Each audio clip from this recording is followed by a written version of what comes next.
जय मसीह सबैजनालाई। हामी भजन सङ्ग्रह 2 लाई अध्ययन गर्नेछौँ। आज परमप्रभुले अभिषेक गर्नुभएको राजा जाति जातिहरू किन षड्यन्त्र रच्छन् र मानिसहरू किन व्यर्थका जाल रच्छन्। परमप्रभु र उहाँका अभिषिक्त जनको विरुद्धमा पृथ्वीका राजाहरू खडा हुन्छन् र शासकहरू आपसमा सल्लाह गर्छन्। तिनीहरू भन्छन्, हामी उनीहरूका साङ्लाहरू छेनालौँ र उनीहरूका बन्धनहरू फुकाउँ। स्वर्गमा विराजमान हुनुहुने चाहिँ हाँस्नुहुन्छ। परमप्रभुले तिनीहरूको उपहास गर्नुहुन्छ। तब आफ्नो क्रोधमा उहाँले तिनीहरूलाई हप्काउनुहुनेछ र आफ्नो बल्दो कोपमा तिनीहरूलाई यसो भन्दै त्रस्त पार्नुहुनेछ। मैले आफ्नो पवित्र पर्वतमा सियोनमा मेरो आफ्नो राजालाई नियुक्त गरेको छु।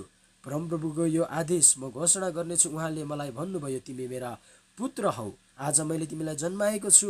मसँग माग र म जातिहरूलाई तिम्रो उत्तराधिकारी तुल्याइदिनेछु र समस्त पृथ्वी तिम्रो निजी सम्पत्ति तुल्याइदिनेछु। फलामको राजदण्डले तिमीले तिनीहरूमाथि शासन गर्नेछौ र कुमालीको भाँडालाई चाहिँ तिमीले तिनीहरूलाई चकनाचुर पार्नेछौ। यसकारण हे राजा हौ, बुद्धिमान हौ, बुद्धिका शासक हो, सावधान भए मानेर परमप्रभुको सेवा गर र कम्पन साथ आनन्द मनाऊ।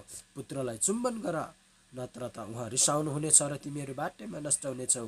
किनभने उहाँको कोप चाँडै दन्कन्छ।